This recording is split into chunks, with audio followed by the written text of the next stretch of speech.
And so season 3 comes to an end. Hello, you're listening to Go Chuck Yourself. My name is Chris Gillespie. My name is Erin Arada.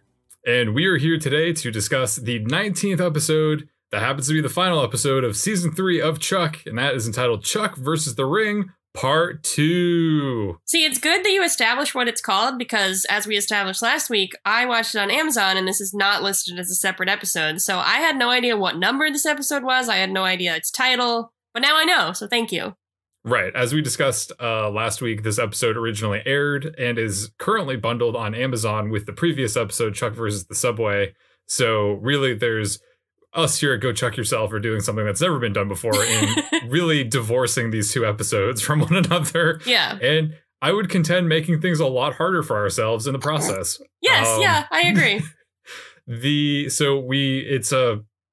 I would say a huge episode of Chuck, this particular episode, and we will be diving into it in just a moment. But look, listener, I'd be remiss if I didn't share with you the cruel irony of what Erin and I are currently experiencing. Less so for this episode, more so for the next episode that's going to be coming out next week, where we talk about the season 3 overall. But we kind of were bouncing back and forth and saying like, hey, like last time we did the season 2 finale recap, like we had this whole gimmick where we were like both drinking bottles of champagne because that's what Ellie did in Chuck versus the Ring, part 1, I guess, as it should now be understood. And is there anything that we want to do like that for these episodes? And we couldn't really think of anything short of like fighting each other in a Best Buy store, which I think under the best of circumstances probably wouldn't work out, especially not during quarantine. So we didn't really have a gimmick, but the cruel fate of the world. Yeah, the universe made a gimmick for us. The universe really, I guess, was kind of generous. It's kind of like an ask and you receive manifestation sort of deal. The universe was like, how would you guys like? I have a deal for you. How would you like to record this episode completely over the telephone? Erin, would you like to explain why we're doing this? Yeah, so my internet has decided to stop working. Shortly before, we were planning to record at 1 p.m. my time, and at around 12:45, the internet went away with no plans of coming back. It just packed its bags and left. So Chris and I have been troubleshooting for the past around an hour, trying to figure out how we can record this episode. And what we settled on is we are each recording separately on our computers, but we are talking to one another on the phone. And a thread for you Go Chuck Yourself longtime listeners, you may know that we have problems. We have a love-hate relationship with Apple products. Chris and I both have iPhones, and we both have newer models, which means that we cannot charge our phones and use headphones at the same time. And speakerphone would be a problem because we would pick up one another's voices. So what we are doing is we have phones pressed to the sides of our heads. Mine has a really bad battery, so it's currently plugged in and is very hot. So I may have third-degree burns on my face by the time we're done. But that's what we do for our valued listeners. Yes, and a fun fact for those of you listening at home, this is actually how they used to record podcasts back at the turn of the 20th century.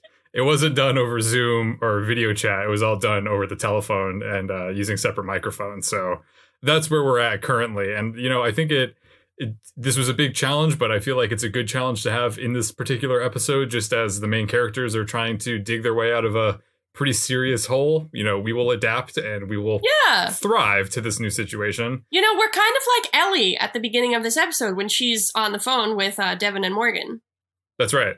We're embodying the episode. There's a couple phone calls. There's also a phone call with Shaw in this episode, I believe. Yeah. Phone call with Beckman, but that's video, so that is not what we're doing.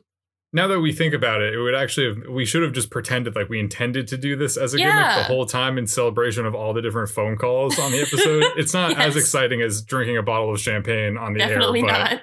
Well, I did want to point out before we get into that episode featuring a lot of things, including a lot of phone calls, that this is the first episode that we're recording since our 2-year anniversary of the first recording of Go Chuck Yourself. So happy 2-year anniversary / birthday, I guess, Erin, of Go Chuck Yourself. Either one, both. My parents' anniversary is very close to my dad's birthday, so it's kind of like that. It's a birthday anniversary. Yeah, who would have thought that when we were sitting in your apartment of those 2 years ago using a cat scratching pole as a tripod for the microphone, that we would be here 2 years later recording the season 3 finale. That's over the phone. Over the phone. It's kind of like we took a bunch of steps forward and we got like Jesse Hyman as a guest. We got our own microphones. We got like recording setups and editing software. And then we take a giant step back. Well, we got to stay on our toes, you know. That's now true, that yes. we're entering this, what I guess is our 3rd year of Go Chuck Yourself, we really got to make things interesting. We got to just like the show itself kind of evolved in the 3rd season. We also must evolve in the 3rd season. Yeah, so much like the Intersect 2.0, this is Go Chuck Yourself 3.0? Sure, yeah, I think that makes sense. Okay. With that being said, Erin, would you like to take us back into where we left off at the end of Chuck versus the Subway? I would love to. So, I don't know, for you, did it have like an episode recap if you were watching the episodes separately? It did not. Okay. So what was happening is that Chuck and Sarah and Casey have been trapped in a prison transport being driven by Shaw, although I'm pretty sure he gets into the passenger seat if you're like watching carefully, so there might be another driver. It's unclear. Ellie is following them in her own car secretly, and then Morgan and Devin are also on the hunt to try to rescue Team Bartowski from Shaw's nefarious plot. And if you're watching on Amazon, that just goes right into the next scene. Ellie's in the car driving around some windy California roads, and she seems to have lost the prison transport. She has a flashback to Encino, California, which I guess is where the Bartowski family lived in the past when she and Chuck were kids. Chuck has broken their mom's favorite necklace, which is kind of like it's like a necklace of 2 children. One of them is a boy and one of them is a girl. They're like silver silhouettes. And Chuck has broken off the boy half of this necklace. Our good friend Scott Bakula, even though he's dead, he is back, which makes sense because he is a living vampire. And he comes out and he tells them that there's nothing they can't fix if they work together. Just kind of a nice sentiment. When Chuck runs off, Steven tells Ellie she has to protect him because she's his big sister. And I thought that seems like a good way to give your child a complex. Did your parents do that with you? Did they say, Chris, you gotta protect Molly? I don't know, maybe at some point, but I guess it's kind of the parent is giving a rather explicit or is naming a feeling that I feel like maybe a lot of older siblings just kind of feel innately, or you kind of pick up over the course of your life. But here, Steven is just putting up really a lot of pressure on young Ellie, and I guess will continue to put pressure on her when he runs away and makes her in charge of the family's taxes, which we find out later in this episode. Yeah, it was pretty harsh. I don't know. I would have bought, like, if they didn't have this scene and just Ellie was very protective of Chuck, I think that's fine for an older sibling to be feeling. But to know that Steven, like, made her promise him that she would always protect her brother, you know, that puts some things in perspective. So back in the present, Ellie calls Devin to say that she lost the truck, and she's pretty upset about this based on that flashback. Also back in the present is Team Bartowski. They're in the van, and Sarah tells Chuck it's not his fault that his dad died, but Chuck says it is because Chuck is the one who chose a spy life, and that's what kind of led to his dad's death. Things get even tenser when the van stops. A little ways away down the road, Morgan and Devin also stop. Devin asks Morgan what they're going to do to rescue Chuck, and Morgan says, "No plan? Never stopped me before." Meanwhile, Shaw is opening the back door of the van and tells the team to uncuff themselves so he can shoot them and make it look like they were trying to escape. I was trying to figure out what exactly is going on here because before he had promised that he was taking them to like some kind of underground CIA facility, but I guess like because he is pretending that he's still working for the CIA, he's trying to like keep himself on the up and up, but also get them killed. You think that's what's happening? Is that, well, I really had a hard time understanding this little exchange as well. I had to go back and watch it because I was like, why is he, because he gives them keys. And I was thinking my first interpretation of it, which proved to be wrong, was that they were stopping for like a bathroom break. Okay. And he was saying like, uncuff yourselves. And if it looks like you guys are going to escape, I'm going to shoot you. Okay. But then I was like, that doesn't make sense. Why would they go to the bathroom? Like no one goes to the bathroom in Chuck. And then no one goes to the bathroom in Chuck. You heard it here first. It's never happened. Except, I guess, to build like a weird kind of office hideout like Jeff has in the bathroom. But then my second interpretation which is what I was sticking with, was that Shaw was just letting them like uncuff themselves so they could be more comfortable. but if they abuse that privilege, he would shoot them. So I feel like he was going to kill them. He was going to kill them right then and there? I guess that makes sense. That's what I understood it to be. I don't know if it completely makes sense with his plan, but that's what I think they were trying to imply. Yeah, I guess that makes sense. I thought that they were headed to like a CIA or Ring facility where yeah, well, that's what he said before. But maybe he changed his mind. He's just like, I'm just going to kill these people. It's just like having, Christmas presents under the tree. You're like, I just can't wait. I got to open one now. Yes, exactly. I got to kill one of my enemies right now. I can't wait to get to the base. Yeah. So whatever is happening in this scene, we have our interpretation. You may have yours, but something that is not up for interpretation is that Chuck notices Shaw is wearing the Governor watch, which you may remember is the watch that controls the intersect and makes you not go crazy. Elsewhere, Morgan points out that he and Devin are in Casey's Crown Vic, so they look in the glove compartment for weaponry. They find a gun, but Devin protests he can't use it because he's a doctor, which is nice. I mean, I can think of a lot of doctors who use guns on TV, but Devin is not one of them. Morgan finds a button instead and presses it, which shoots a missile directly at the prison transport. It blows up, jostling everybody about and throwing Shaw around so he gets knocked out in the grass. Devin helps the team out of the truck and into the Crown Vic, where Casey is irritated that they used his missile. Chuck notices Shaw waking up in the grass and flashes, but without the Governor, his intersect is failing fast. He has a flash of... Was it the Lincoln Memorial? Did you notice this? Yeah, I think so. Yeah, so he has a flash of the Lincoln Memorial and suddenly can't fight, so I guess Lincoln kind of fucked with him there. Sarah pulls Chuck into the car just as Shaw picks up his gun and begins shooting, but Team Bartowski drives off. It's very exciting. So this was kind of like I think this is a classic example of a like Deus Ex Machina kind of situation where, it's a situation that all of a sudden that seems hopeless, but then is all of a sudden immediately resolved by what is basically like an accident or just like this kind of contrived thing where it immediately solves it right away. And I was thinking like missile? That's kind of, yeah, because it's just like they're fumbling around in the Crown Vic and they're not like, there's no strategy or anything for it. And then it just accidentally like it so happens to hit the transport and not like a tree or something like that. Yeah, I was surprised about that. And I was kind of wondering like it kind of, obviously we took a, time off between the two episodes, but I was wondering like, I'm trying to remember how this must have been like watching it in its entirety the first time when it aired to be like, because it kind of would just feel like a fake out because it's just like together the two scenes are like, 5 minutes apart of them getting into the vehicle at the end of Chuck versus the Subway and this missile being launched at them. So it kind of it feels like kind of cheap, maybe. I don't know. Like, I feel like it almost works better when the two episodes are separate. So it's like the second episode starting off with a bang and kind of getting things back on track. But I think it's an interesting choice for a large episode, like the midway point of a large episode. Yeah, I think you're right. I think that like in trying to figure out exactly how to break up our notes, I had to like pay attention to like the normal structure of this episode and like the time stamps and everything. And I feel like it does definitely work as like a singular episode of Chuck. It follows like the beats of a like 142-minute episode. And so I think you're right that this does work as like kind of like a cold open kind of thing. But if you're watching it all the way through, it is kind of like, I think a fake out is a good description of it because it's just like, oh, Shaw has captured them and there's no hope. And then suddenly they're free like 5 minutes later. Right. Exactly. So somewhere nearby, they meet up with Ellie and she and Chuck hug. And it's a very sweet moment, like because their dad just died and they're bonding. And also like they were worried about each other.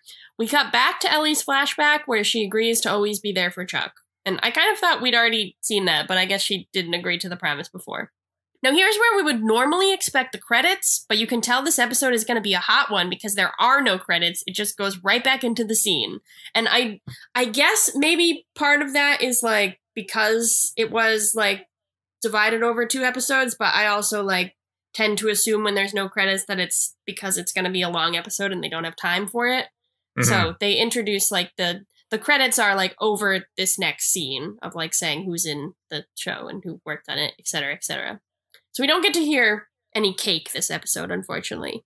The team and Devin and Morgan decide that the best course of action now is just to change their identities and go on the run. The only one not super jazzed with this plan is Ellie, who's like, no, I'm not doing that, I'm calling the police. When Casey says she can't do that, Ellie gets in her car to drive off and Chuck jumps in with her. They go off to talk. Back at the Buy More, which is a phrase I haven't said in a while, Big Mike is enjoying a delicious egg breakfast from Subway when his phone rings. He looks at his cell phone, and that's not ringing, then at his office phone, which I want to stop here to say that I put a lot of blood, sweat, and tears into trying to pause the scene exactly right, because he has a Post-it on his office phone. Did you notice this? No, I didn't see it. Okay, so he has a Post-it, and I really wanted to know what it says, and it took me probably 20 minutes to be able to pause it so that I could read it, but it says, "Find out that Casey guy's B-Day." So isn't that nice? Big Mike wants to know Casey's B-Day. That's awesome. I'd say that's worth the 20 minutes of pausing and playing to see it. That's I would say that's a great example of the quality Chuck-related journalism that you get here listening to Go Chuck Yourself. Yeah, Seth was asking, why are you doing this? And I was like, my fans, they need to know. So that office phone, despite its charms, is not ringing either. What is ringing is a phone inside Big Mike's desk drawer. I don't know what it's connected to, but it's ringing and it's labeled Moses. Big Mike rushes out into the store to find Morgan, Casey, or Chuck. Instead, he finds Jeff and Lester. He tells them he needs his assistant managers, which, is Casey an assistant manager? Why would he say it like that? I don't know. I don't know why he says it, but he has to settle for Jeff and Lester. Moses is the Buy More founder, which I kind of vaguely remember from an earlier episode, and apparently he called to say that the store might be going under. Big Mike doesn't know what to do, and Lester suggests telling the truth and holding the largest blowout sale Burbank has ever seen. And I want to comment here from my personal life that I'm sure it would be better than Pier 1's blowout sale, because that sucks. Not good deals. Not good products, not good deals. Wow, okay. The highest percentage of anything off, so Pier 1 is everything must go, we're literally closing, but the highest percentage is 40% off. That's nothing. And they're expensive anyway. Yeah. Pier 1, I'm coming for you. Chuck and Ellie have a little chat, finally, where Ellie is betrayed that she's the last to know about Chuck's spy life, and he assures her it was only to keep her safe, but she was the one he most wanted to know. They talk about their dad, and Chuck tells Ellie that Steven wasn't crazy, he was a hero. Ellie asks what they're going to do, and Chuck promises that he'll take down Shaw in the ring. Ellie agrees, but then she demands that Chuck be done with the spy life because she can't protect him from that. He promises that he'll be done after just one more mission. But he's serious this time. He looks like he really means it. When he's when he tells Ellie that it's one more mission, it's a lot different than when he tells Sarah that it's one more mission. Yeah, exactly. Evidently. Yeah. So things are all primed for Ellie to be part of the big finale. Just kidding, as soon as they get back to Burbank, Chuck sends her and Devin off into hiding and tells them he'll call them when everything's over. He heads into Casey's apartment, where the team plus Morgan is meeting, and hops onto the computer to hack into Beckman's prison cell and talk to her. They do that, and Beckman is super relieved to hear from them. She tells him that she originally came to town for some type of security conference that's a front for a spy conference. I kind of thought she was in town to, appeal on Chuck's behalf. I don't exactly know what's going on here, but she says that Shaw is planning to go in her place and use the conference to take over the CIA and NSA with his ring forces. Again, I mean, we could talk about this later. I don't really know what Shaw's plan is, because I feel like unless he's gonna, mind control them or, hold them hostage, I don't know, what he's gonna do to convince them to actually work for the ring, but he's gonna make some kind of presentation.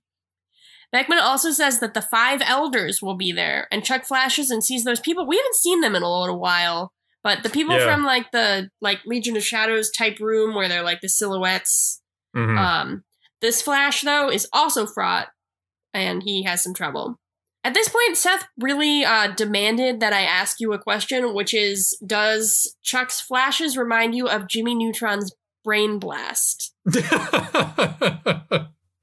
Yeah, I guess they do. Okay, thank you for answering that. Seth will be very happy. The connection with Beckman terminates, and the team discuss how they could possibly break into a heavily guarded spy convention, but they already broke into that weapons convention in Dubai, so I think they'll be fine, and they ultimately decide that they will be fine too. Sarah and Chuck disguise themselves as members of the Russian delegation. Sarah is wearing pretty much the worst wig ever, but Chuck looks incredible. He has a cane and a gray beard. Per Sarah's instructions, Chuck bumps into Shaw and drops some kind of device in his pocket. We later find out it's a phone. I don't know if you could tell it was a phone in this shot, but it's a phone. Mm-hmm. Shaw stops to introduce himself for some reason. I don't really know. I guess this is kind of like a networking event, and he, just wants to say hi to everybody. At least in this scene, he seems convinced that Chuck is an old Russian man, and then he heads off. Meanwhile, Casey and Morgan are in some kind of back room hacking into the computer to find out, I guess, which room Shaw is staying in, like in the hotel above the conference. They get the info to Chuck and Sarah, but then Morgan drops a piece of paper and Casey picks it up to find Alex's phone number. He's like, "Why do you have my daughter's phone number?" And Morgan is like, As this is happening, Chuck and Sarah sneak through the chrome halls of this convention center. So I don't know if you caught it before, but Beckman says that this convention is being held at the Grand Ambassador Hotel, which is... Oh, is that where that family, the other Turners, the role models? Yeah. Yeah, we're staying in Chuck versus the Role Models. Totally different aesthetic. The Grand Ambassador Hotel looked like kind of like a classic standard kind of hotel fare, but this is a very futuristic... Maybe it has like two different wings. Maybe, but I was just like, this doesn't, why would you even say that it's at the same hotel? Just make up a different thing and you know, don't worry about it. They're running out of hotels. They have so many hotels in this show. I guess so, yeah. And it's some kind of spy networking intelligence conference, like you said. Like, it's not really clear what exactly this is, but so anyhow, Chuck and Sarah are sneaking around. Chuck in his very elaborate costume of I guess it's from the because he references playing Perchik in The Fiddler on the Roof in Chuck versus the Fake Name, and I guess this is the same character that he's playing right now is the makeup. Yes. So he has very elaborate makeup. I wouldn't recognize Zachary Levi dressed like this. I was pretty convinced I would not either. But they had no like budget for Sarah's disguise. She looks basically like herself, but she's wearing like a Party City brown wig. Right. So if Shaw might be fooled by seeing Chuck, but he wouldn't be fooled by seeing Sarah. So I don't know. And Sarah's arguably like a better actress than Chuck and could probably blend in more, but who knows? It doesn't matter. They're sneaking around the inner workings of this convention, and Justin confronts them with his gun drawn. He has a little bruise on his face. Justin, well, yeah, because he got hit by Casey with the napkin holder. Right, yes. Justin says that Shaw said that Chuck's accent needed some work, and Chuck asks if Justin's the guy that was misleading Ellie. Justin says that he was, and Chuck hits Justin in the face with a cane he was using for his disguise. So another great scene of Justin being hit in the head. Chuck flashes and tries to fight Justin and his partner further, but the intersect malfunctions, immobilizing Chuck. He like gets these really bad migraines basically when this is happening. So Sarah knocks out Justin and his crony with ease. Sarah sees Chuck in pain and asks what's wrong, and Chuck says that the intersect is melting down and he needs the governor as soon as possible. Their only hope, Chuck says, is for Sarah to continue on with Morgan and Casey to stop Shaw. Sarah doesn't want to leave Chuck alone with an imploding computer in his head, but he insists. So Sarah joins up with Casey and Morgan later. We cut to the Buy More, which is fully decorated with going out of business signs. It's nighttime, and Jeff runs into the closed store to find Lester and Big Mike. He tells them that there's a line around the block with people camping out for the sale the next day. I'm not really positive if the three of them are just there after hours because they were finished, like they were busy setting up all the signs, or if they're just like there first thing in the morning and it's still dark out. I'm just really not sure of the timeline. Unclear. Jeff hands Lester a DVD, and Lester presents this DVD to Big Mike and asks if they can play it in the store during the big sale. Big Mike asks what it is, and they explain that is their music video that they spent 2 weekends on. The cover, just for context, is a photo of Jeff and Lester standing in a fire, both dressed like Ghost Rider, with the Jeffster logo at the bottom. Big Mike says that it's a great idea, but they should play it later in the day because they don't want to scare away anyone too early in the sale. Meanwhile, back at the spy conference, Shaw is giving his big keynote address where he just kind of says a bunch of meaningless things like comparing international terrorism to a growth industry, and that the kind of security the CIA offers is in higher demand than it was a year ago. I guess this makes sense to the people in the audience, but I was like, I don't know. This sounds kind of a weird thing for a CIA I really like don't know what his plan with this is. Like, is it like if he got further into the presentation, would he be like, "This is why you need the ring," and then everybody would agree? Well, see, I I think what is happening is that he's not overtly trying to sell them on the ring. He's just campaigning to get Beckman's job. And then once he's in Beckman's job, he will be furthering the ring's agenda. Oh, okay. Behind the scenes. That makes sense. Yeah, I think that's what he's trying to do. So he's giving this talk, but then he's interrupted when a cell phone starts to ring, and the ringtone's the what I guess is known as the Mexican hat dance song. Not my words, just what I found online. It's kind of like a fun, like, little ringtone song. Yeah, when I was looking through the music listed in this episode, I was like, when does the Mexican hat dance play? And then this is when. So everyone in the audience looks around and checks their phones to see if it's them, but then Shaw realizes that it's coming from his pocket. He takes out the iPhone. It's not his iPhone. The iPhone that Chuck slipped into his pocket earlier, and all he sees on the screen is the word unknown with the Nerd Herd logo. He asks to be excused and answers the phone off stage. On the other end, Chuck asks Shaw if he knew that the Nerd Herd offered a variety of solutions to improve business presentations of all kinds. Shaw asks Chuck where he is, and Chuck says that he's in room 752, which he believes is Shaw's room.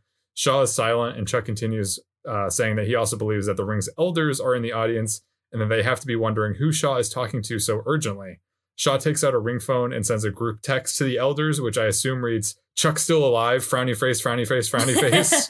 I want to note that after he sends out his group text, we see the various elders answering their ring phones, and because they're vibrating, and they all take them out of their pockets, which, you know, seems kind of like they should have probably thought about this before they took out their phones. Mm-hmm.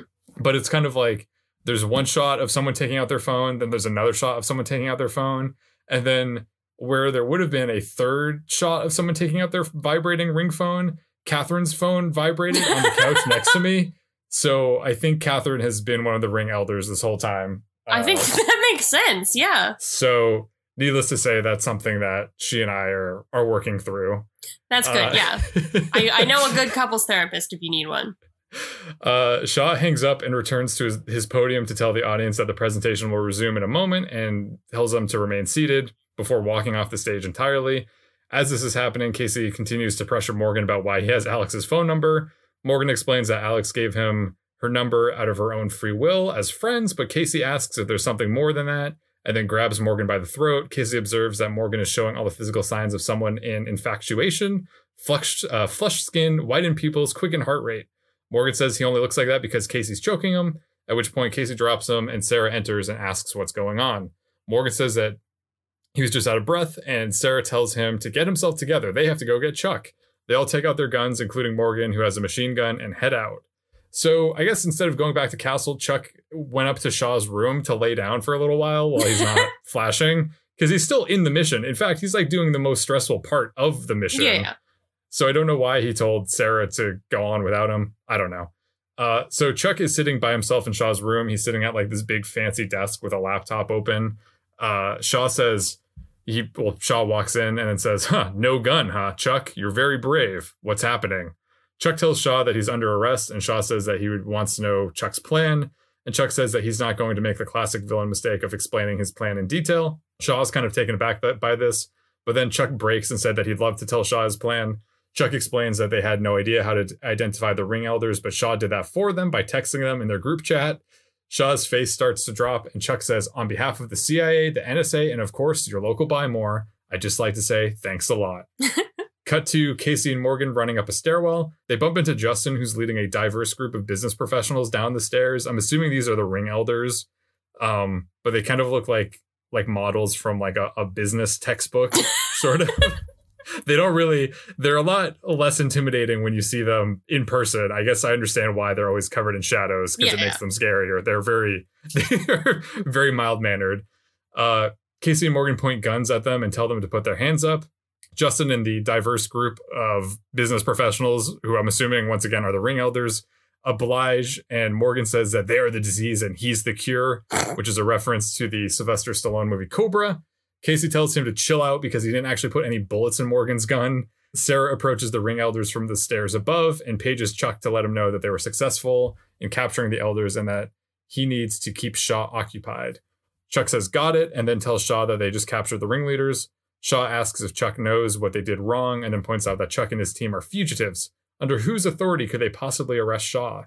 Chuck points out that they can arrest him for killing Steven, and then Shaw confesses to killing Steven and working for the Ring in order to take down the CIA, and then adds that despite these things, he's going to walk out a hero. Shaw asks Chuck how this makes him feel, and Chuck stands up and says, you know, your nerd herd associate can also help you with video conferencing, and then turns around the MacBook that was conspicuously open this entire time on Chuck's desk, revealing that Chuck was recording Shaw this whole time. Do you think the nerd herd associate could help us with our video conferencing issue? Oh, maybe. Yeah, we are definitely in the midst of a video conferencing problem. So not only was Chuck recording Shaw's confession, but he was also live streaming it into the auditorium where Shaw was giving his presentation, meaning that all of the officials in the audience just watched Shaw confess to being a murderer and a traitor. Chuck then asked Shaw, do you know what I say to that? And then he says, you've been punked. No, he doesn't. He makes a subtle evil villain laugh, which is a reference to what Shaw did, I guess, in the previous episode. And then Chuck tells Shaw to give him the governor. Chuck threatens to take it from him, but Shaw says that he'd like to see Chuck try. Chuck then flashes, and it seems like it's going to be successful, but then turns out to be another wonky flash that immobilizes Chuck. Shaw approaches Chuck and says, I knew you didn't have it in you, and throws Chuck to the floor before knocking Chuck into the window, breaking the glass. Okay, there's some weak windows at this hotel. Yeah, those shattered very easily. I feel like I could, typically I probably couldn't punch through a window, but I feel like I could have punched through that particular window. Yeah, and I am by no means a strong person. There's another one when Shaw, no spoilers, jumps through the window and it breaks very easily. That's another, these, I don't know what these windows are made out of, but I'm pretty sure, especially hotel windows should be a little stronger than this. Yeah, they're usually reinforced just for the exact purpose of keeping people from falling out of them. Yeah. So Shaw is holding Chuck over the window ledge, and Sarah enters, gun drawn, and demands that Shaw drop Chuck. And Shaw, good for him. He doesn't do the villain cliche of are you sure? And then tries to drop Chuck out the window. He kind of just pushes Chuck to the floor and then jumps out the window onto a massive American flag that was apparently outside the window this entire time. I wrote, this is symbolic for what Shaw is doing to America. So I was like, okay, so this room is 752, correct? Which they've said a couple of times. So that means that this hotel has at least 7 floors. This hotel room is on the 7th floor. So how tall is this flagpole that it goes up all the way to the 7th floor of a hotel? It's a really tall flag. I guess so, but then wouldn't you be pissed if you checked into this fancy hotel room and your view was just a flag that was just blocking? Shaw loves America. You're just so American that you're like, yes, I love having this flag blocking my view of the 100% sure there are some people who would really like that. I don't disagree with that, but I was still like, this seems once again kind of like a deus ex machina of how's he going to get out of this situation? Maybe there's a giant flag here that okay, fine. So Shaw does some acrobatics and uses the flag to swing around and crash through the very flimsy window of the hotel room beneath them. Sarah runs to Chuck's side, and Chuck, in the grip of an intersect-induced seizure, says, help me. Later that night, Morgan apparently decides to go to the Buy More. Once again, not really understanding how time works at the Buy More in this episode. He walks in and sees all of the going out of business signs and wonders what has happened over the past 2 days while he was gone. So I really don't know when this happens in relation to the previous scene. I thought it happened immediately after. Maybe it happens a day after, a night after. Who knows? And this also makes me wonder, I was wondering what you thought about this, how Morgan can justify all of his time off for spy-related antics and keep his job. What does he tell Big Mike? Obviously, Chuck always was talking about installs and doing all that, but I feel like Morgan I really don't know. I think Big Mike is a little bit soft on Morgan, so maybe he'd give him a little bit of a leeway. I feel like he could probably say he's at some type of management seminar. I feel like that's been something in the past, but I don't know how he's justifying all of this. Unless Morgan only does spy stuff on his days off, because he said he had 2 days off, which theoretically that makes sense. He would have 2 days off during the week, so that's maybe fair. It's a non-issue. So regardless of the hour at the Buy More, the store is packed with customers, and Big Mike tells Jeff and Lester that the store's sales numbers are through the roof. Jeff and Lester ask if it's time to play their music video, and Big Mike gives them the go-ahead. Lester puts the DVD into a DVD player, and Big Mike says, play it loud. When Big Mike's I think like his boss enters, like the district manager or something, surrounded by random other Buy More associates from the Beverly Hills store. Was it the guys from Beverly Hills? Or it was just like random Beverly Hills people? It wasn't the same guys, but they were definitely Beverly Hills guys. I don't know if that guy was the store manager or the district manager. Okay, but, makes sense. He says this man walks in and says, "What's going on? Who approved this sale? The store is supposed to be closed. These people are stealing from us." And then says that all of the merchandise was supposed to have been shipped to Beverly Hills to consolidate it while Burbank goes out of business. So he has some kind of ties to Beverly Hills. I don't know if he's the manager or district manager. But anywho, Big Mike sees this and pushes Jeff and Lester down into an aisle and says, "This is not good. Old man Moses can't protect us anymore." And then they, after like the Beverly Hills guys start getting close to them, Big Mike, Jeff, and Lester run away. Back in Castle, Chuck is resting with what looks to be like a fever. He's just kind of out of it and laying on his back, wearing like sweats. He's wearing sweatpants and like a t-shirt. Sarah's at his side. Chuck asks where everyone is, and Sarah says that Casey is getting Ellie and Devin, and Morgan is checking in on the Buy More. I thought Casey was supposed to just be like Ellie and Devin were already out of the picture, but I don't know. Chuck tells Sarah that he promised Ellie that he would quit the spy life and that Ellie is going to be so mad at him if he dies. Sarah promises that she's going to get their governor from Shaw regardless of where he is. As she says this, we see Shaw enter the Buy More. Morgan instantly spots him. Shaw heads into a random aisle and places some kind of metal cube down on his shelf and walks away. And I was like, dude, there's easier ways of returning your GameCube to the store, man. Don't just drop it off. But as it turns out, Morgan hurries over to the shelf and sees that the metal cube that Shaw put down is actually a C4 explosive and panics. Morgan dials Sarah on his cell phone, much like Erin dialed me on her cell phone. When Shaw appears behind him and picks him up by the shirt collar, Sarah answers the phone thinking it's Morgan, and Shaw says, "This isn't about you." He then adds that he's in the Buy More and that it is armed with explosives. Sarah logs into the Buy More security feed and finds Shaw standing with Morgan and a detonator in the back office. Shaw says that the CIA backup will take at least 10 minutes to arrive if Sarah calls them, whereas he only needs seconds to blow up the Buy More and everyone in it. Shaw says that he wants Sarah to send him Chuck immediately. Sarah agrees and says that she's on her way. Sarah triggers the Buy More breach alert, which Casey sees in his car as he's driving to Ellie and Devin, I guess, and then he immediately pulls a U-turn. At some point during all this, Shaw zip ties Morgan to a chair in the computer cage in the back room. Morgan cries for help and tries to escape, but knocks over his chair, his face and cell phone hitting the floor. Sarah runs into the Buy More as Morgan tries to use his face to dial his cell phone. Sarah looks around the busy store looking for Shaw as Morgan succeeds in calling Casey. Casey asks what's going on, and Morgan says that Shaw's in the store and that he's going to blow it up. Casey tells Morgan that he needs to get everyone out of the store as soon as possible and asks if he's near a fire alarm.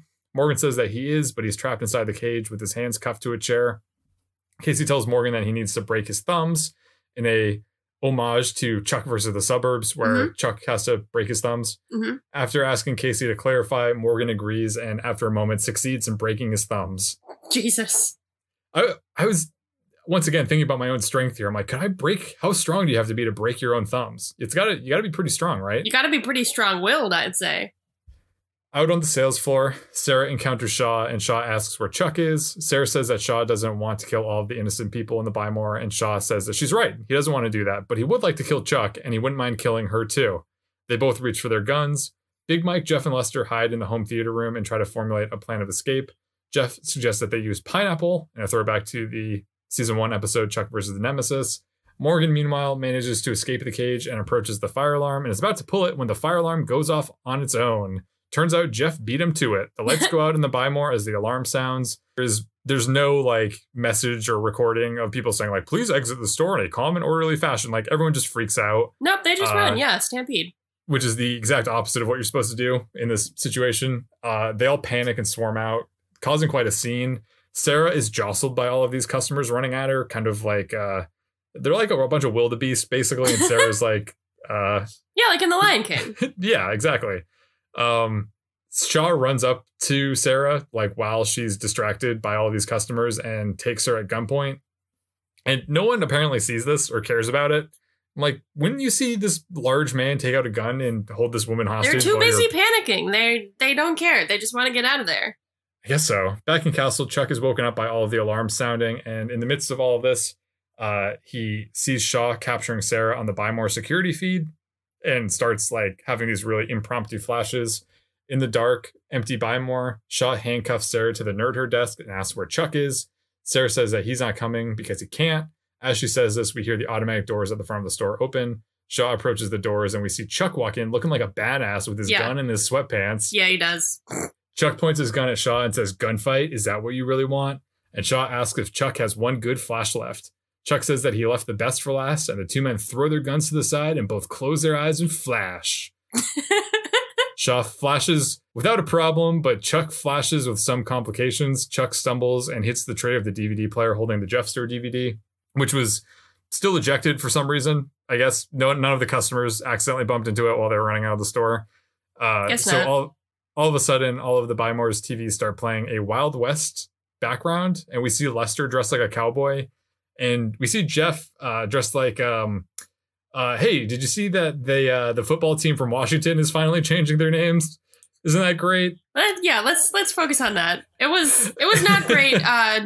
Jeff had one of his headwear hat type things was a Viking helmet, which is I think okay, but the others were not good, not great.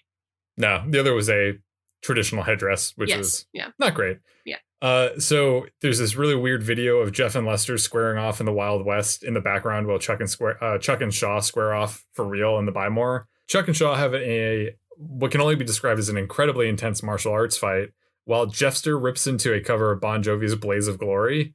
And after some pretty awesome fight choreography, Shaw gets the upper hand and throws Chuck to the floor near the nerd her desk, where Chuck riles around as Intersect melts down. Sarah pleads for Chuck to please wake up, but Chuck is unconscious, and he's reliving Steven's death and having a vision of the past. And I don't think I've said this in a while, but I would really like to say this in this particular moment, that a Chuck fighting game, video game, computer game, flash game, whatever, some kind of game where you get to play as characters and they fight. Oh, I didn't mean to make a pun there, but like a flash player game. Yeah. I understood what you meant. It would be sweet. This would be such a cool level. Like Chuck and Shaw square off in the alarm Bymore, the dark Bymore. Oh, I agree. I also wanted to point out, you told me in a previous episode how you loved this scene and you remembered thinking it was awesome. And I wanted to point out that you loved a scene in which Jeffster is playing. I know they're your enemies, but you love this scene, Chris. Enemies is a strong word. I wouldn't say that they're my enemies necessarily. But I do remember, I had remembered loving this scene from the first time that I watched Chuck when I was 17.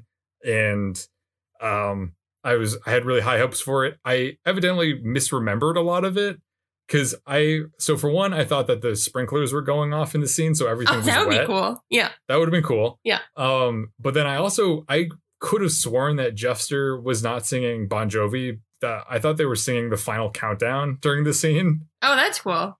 I feel like that might happen at some point. I Googled Jeffster The Final Countdown and nothing happened. Oh, okay. So I don't know. I guess not. That was the scene that I was expecting to get. It was not the scene that I actually got. I still really enjoyed the scene that I received, but it was not I guess what can only be described as mythological scene that I had built up in my mind over the past 10 years.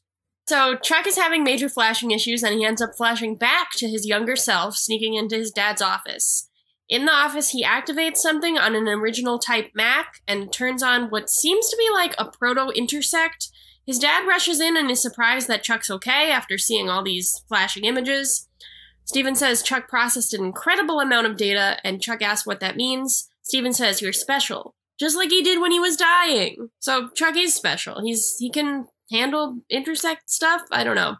Chuck jumps back up, ready to fight. Shaw is like, huh? And Chuck is like, just had to reboot, which is honestly pretty sick. I really wanted him to say, like, when Chuck jumped up, I wanted him to say, "I'm special, motherfucker," and then he would punch Shaw in the face. I did actually think he was going to say "I'm special," but I like just had to reboot.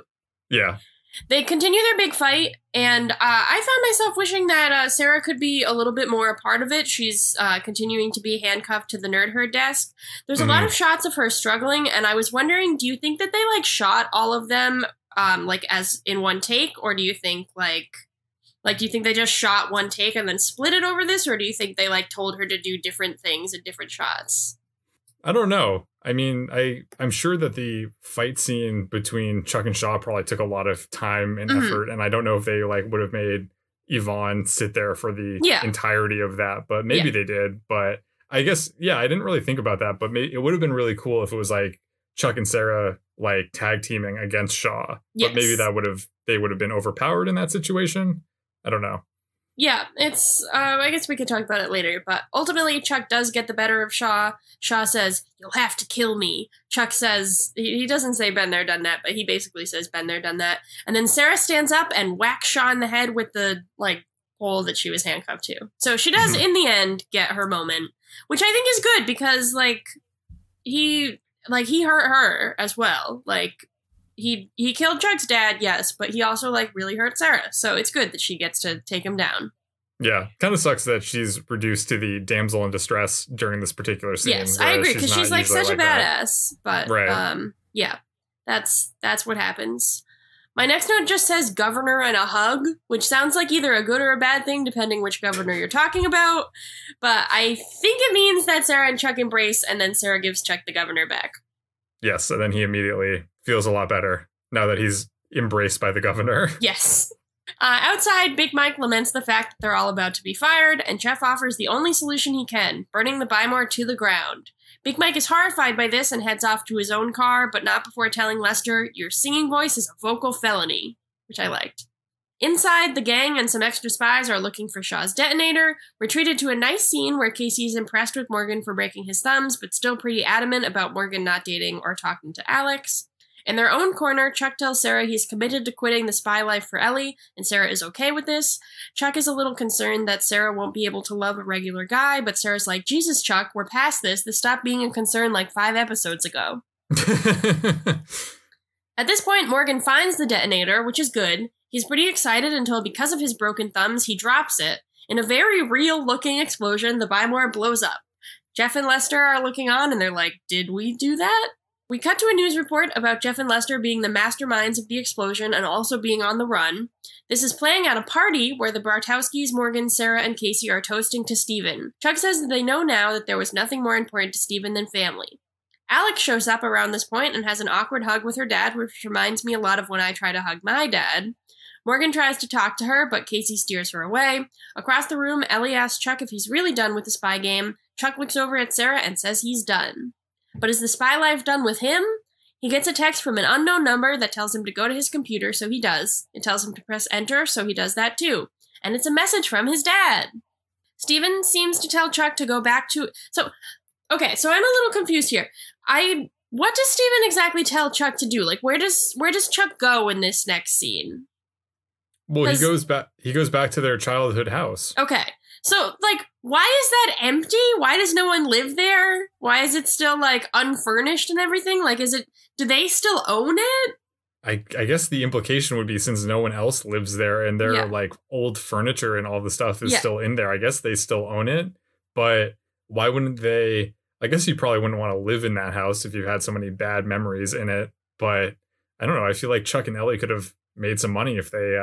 flipped that house. Rented it out or something. Yeah. Yeah, or even rented it out or something. Yeah. But no, I guess it's just been sitting abandoned and they're just paying mortgage payments on this empty house. I guess so. Chuck flicks the light switch on one of the walls and it opens a secret staircase under the fireplace. He goes down and there are rows upon rows of files here, sort of like the Hall of Prophecy in Harry Potter and the Order of the Phoenix. But they're all about bad spy guys. Steven tells Chuck that he's going to explain his work, but more importantly, he wants to explain Chuck's family because he did all of it for her. Chuck walks up to a desk and sees the boy half of his mother's necklace on it. We cut to a shot from behind of a woman wearing a charm bracelet with the girl half. We cut back to Chuck seeing a file for Mary Elizabeth Bartowski, who's listed as missing. He says, "Mom?" And that's the end. Dun, dun, dun. I feel like that's pretty harsh of his mom to be wearing the girl half of the bracelet and just have abandoned the Chuck half. But how did she... Wasn't it just a matching bracelet? Because Ellie had the same bracelet in the flashback that Chuck broke, but Chuck's mom is wearing the bracelet also. Well, it seems like she's wearing... Well, because they said that she left a couple days after it broke. So presumably she could have just, had it. Okay. But I was confused by how she was not shown at the flashbacks at all. Was what? Yeah. I don't think they've cast her yet. That's probably what the deal is. Yeah. I don't think so. Yeah, but it seems pretty harsh. Like, I mean, the point of this bracelet seems to be like, I have 2 kids and a boy and a girl. And then she's just like, just kidding. But maybe we'll find out more about that in season 4. Yes, and that is how season 3 ends with a pretty significant cliffhanger. Yeah. Steven is gone, but evidently we are going to meet Chuck and Ellie's other parent in this upcoming season. And evidently the ring is just one of what appears to be thousands of bad guys that Steven was working to keep at bay as Orion that will now have will be able to take control and be free and roam around now that Orion is not there caging them in, I guess. Yeah, that's alarming. Is the ring just gone now? Like, because they got the 5 elders, is it just like shut down for good? I think so. Okay. I think that's the implication. I think they're done. Good for them. Yeah, they can go back to the whatever weird stock footage commercial for some kind of business firm they came from. Yeah, exactly.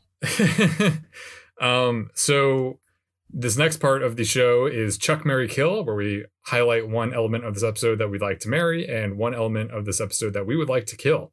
Erin, what would you like to marry this week? I'm going to go with the note on Big Mike's phone. I just found that to be very charming as a character detail. And it also is like a really good set design detail, especially from the fact that we can really only see it for like a split second. I think it's just like really good world building and really sweet. And I like that it was there. Seeing as that was not part of my viewing, I did not have the luxury of making that my Mary, but I'm just going to sound like a real nerd with my long drawn out thoughtful Mary. No, go ahead. I think I'd like to marry Steven this week. Oh, that's a surprise from you. Well, I'll get to it in a moment. It's hard to believe that he's only been in the past 3 episodes and was markedly absent from the rest of the season because he's such a big part of these final 3 episodes.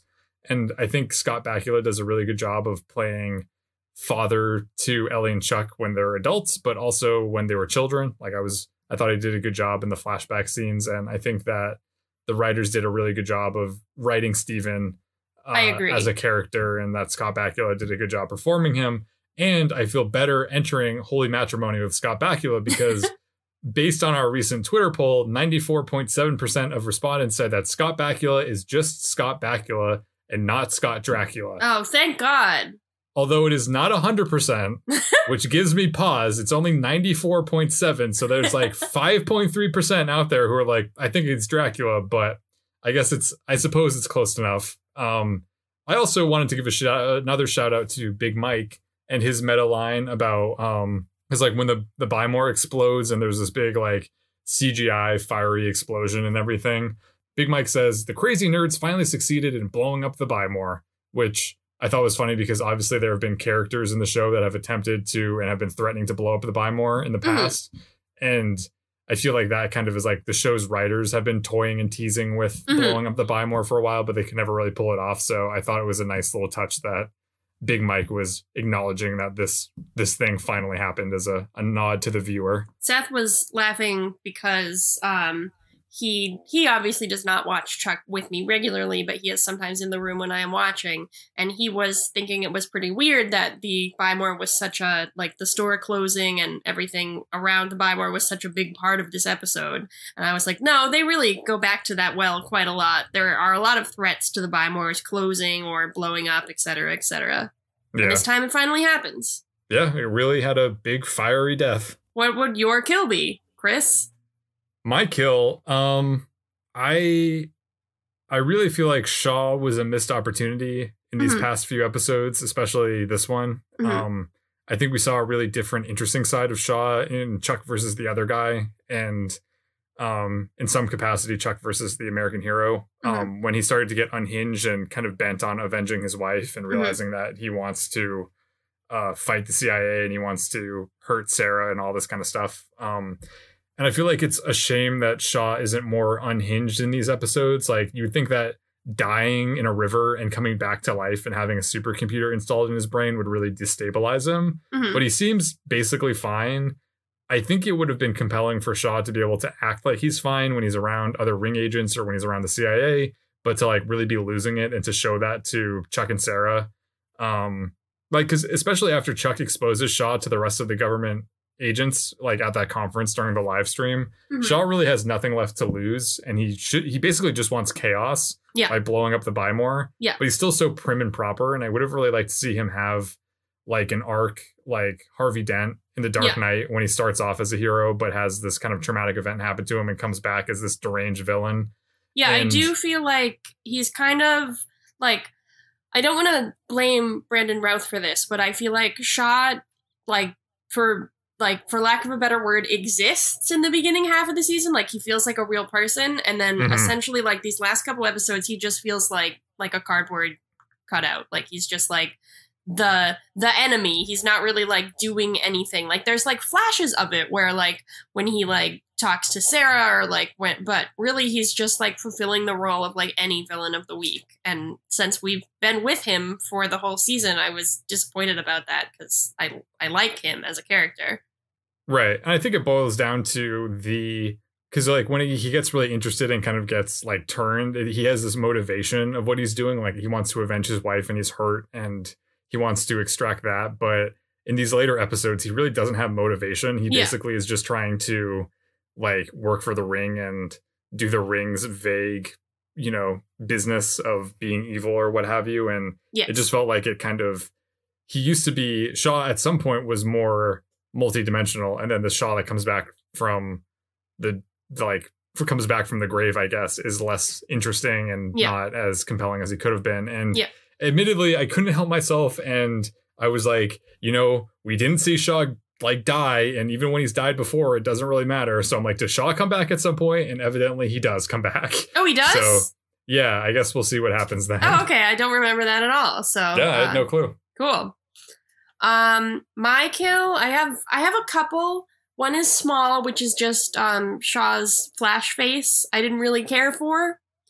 Chuck's flash face, I think we've said before, is based on like a sneeze kind of thing. And Shaw's flash face, I can't really describe it, but just like when it came up on screen, I was like, oh, I don't like that. So that's my small kill. My big kill, I think that, like, you were talking about the Deus Ex Machinas in this episode, it feels like a lot of things seem very easy and convenient. And just, like, they get the ring people because Shaw sends out a group text. Like, no one's ever thought to do that before. What is, like, going on with, like, Shaw's speech? The missile we talked about at the beginning works out very easily. Ellie and Devin aren't really in any danger. They're just gone for most of the episode. It just seems like a lot of the problems that come up are solved very quickly. Even like Sarah, like handcuffing herself at just the right moment to knock Shaw out. Like it just seems like these problems are presented and then they're either solved really quickly or solved in a way that doesn't feel totally satisfying. Yeah, they set up all these huge obstacles in this one 2-hour long episode basically, and then it's like each one of those huge things gets resolved relatively quickly, and it's like a little disappointing for a finale, like especially if you think about how Chuck versus the other guy was like that felt like so much more of a finale, like cohesive and like stressful and like there were actual problems, and this just felt like kind of a little bit like going through the motions.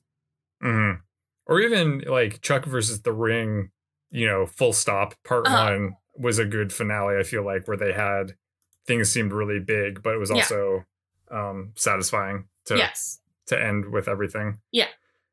So I feel like that's a good segue into the scooter scale, the final scooter sale of the season proper, I guess. That is where we go back to the Wienerlicious and pick out how many hot dogs we would like to give this episode. And I hope excuse me, Chris, you said hot dogs? I don't know what that is. Oh, sorry, Erin. Corn dogs. I mean, corn dogs. Okay, I understand. And hopefully, I was thinking that they might be hot corn dogs because maybe they were caught in the fire when the Buy More exploded. But obviously, it's the orange now. So who knows? It might be cold. Erin, would you like to go first? Would you like me to go first? I will go first. I'm going to give this episode a 4. I think the general excitement of a finale does a lot for it. Although, as I talked about in my kill, I do have problems with it.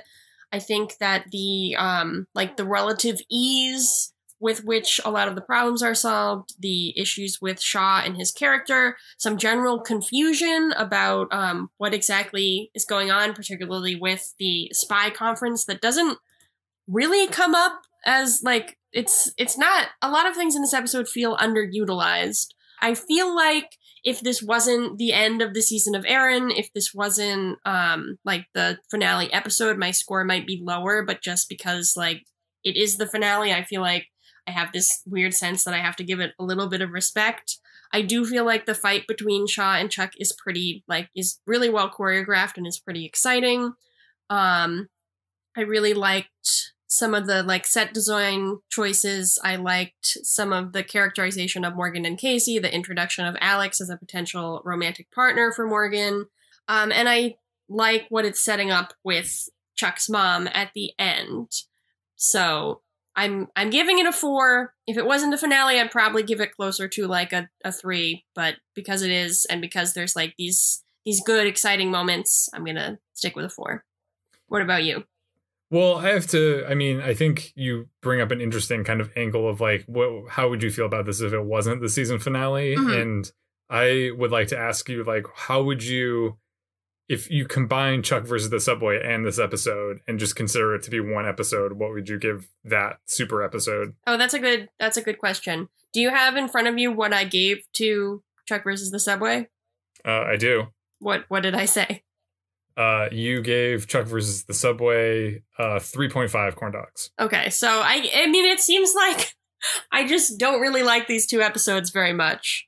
I think that they have good moments, but if they were not the finale, I don't know that I would really rank them particularly high. Maybe I would probably settle somewhere around 3.5 as a consensus about the whole thing.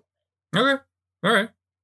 I mean, as a standalone episode, I would also give this episode 4 corn dogs out of 5. But I was thinking combined with Chuck versus the Subway and considering them to be one episode, I'd give them probably 5 out of 5, as a super episode, just because I think that I enjoyed the last episode and I feel like it has strengths that this one is missing, but this one has things that the other one was missing. So I feel like they complement each other well. And I feel like they obviously were intended to be kind of this package deal, so I would give them 5 together. But yeah, I mean, I'd give this one a 4 because I like Chuck's disguise at the beginning. I do really like that. That was the thing that I forgot to mention. I think that is a really good disguise. Yeah, because we haven't seen any kind of really silly good disguises in a while, and I like how it was a reference to something he had said earlier in the show, and I liked how Team Bartowski succeeded in outsmarting Shaw at the conference, and I liked Morgan and Casey's dynamic in this episode as kind of the action heroes and Morgan potentially flirting with Casey's daughter. Mm-hmm. I've said that I really liked the fight scene in the Bymore as well as the Bymore getting blown up was a good touch. I kind of did want, I don't know, I kind of am torn because part of me wants there to be more resolution in the end of the episode rather than jumping right into a cliffhanger and for a teaser for the following season, which I get that they had to do that to say make sure you tune in, next fall or whenever season 4 comes in, because this is what we're going to be looking at. But I feel contrasting this to Chuck versus the other guy and how that ended as a finale where it just ends with Chuck and Sarah together under the Eiffel Tower without any kind of cliffhanger was a really nice finale. Yes. And then this one I was kind of we didn't really get to sit in all of the growth and change and all the that the characters fought for and struggled for this season. We're right into, here's a basement of all these files. Good luck going through them. By the way, your mom's still alive. Hope you can find her. I agree. It feels like there was a lot more of a emotional arc to the beginning half of this season, whereas the latter half of this season is kind of issues that arise.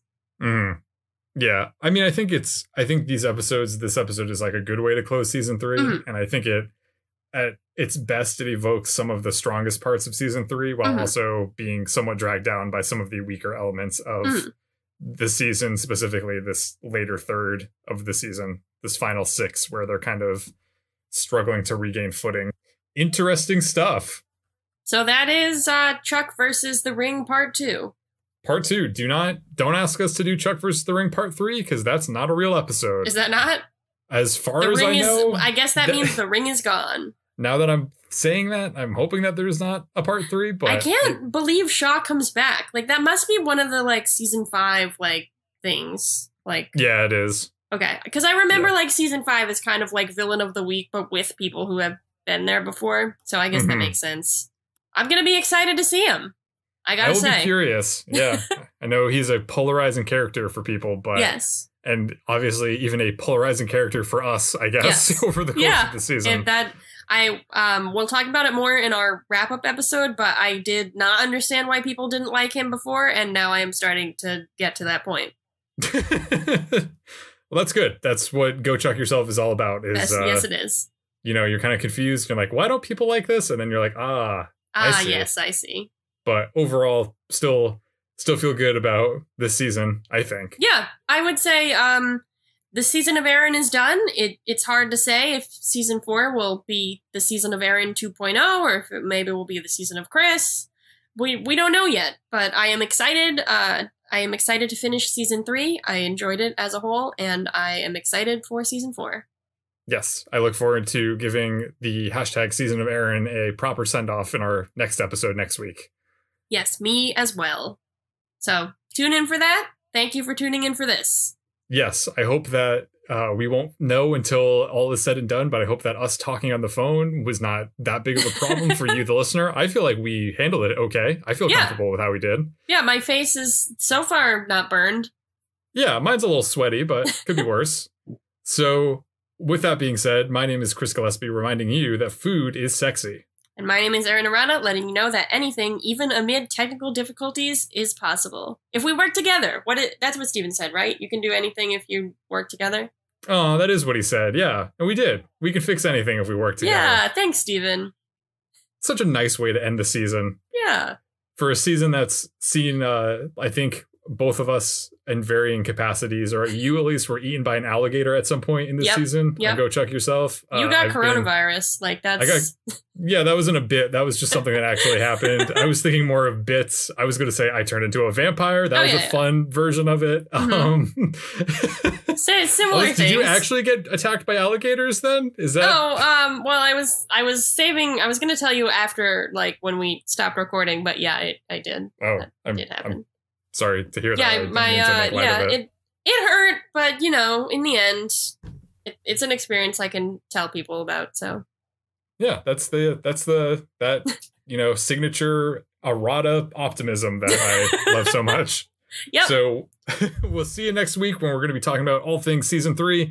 Our big thoughts. How would we rate or rank the season on the Scooter scale? How would we, what are going to be our ultimate Chuck, Marry, Kills of the season? What are our favorite uses of music? Our favorite guest stars? You won't want to miss it. You don't want to miss it. So tune in next week. Until then, goodbye. Bye.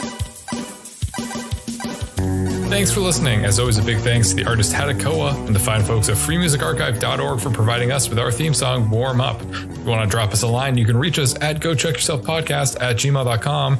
Don't forget to like and subscribe to Go Chuck Yourself on your preferred podcast platform. New episodes come out every Monday morning, and you do not want to miss a new episode. Thanks again. We'll see you next week. Bye-bye.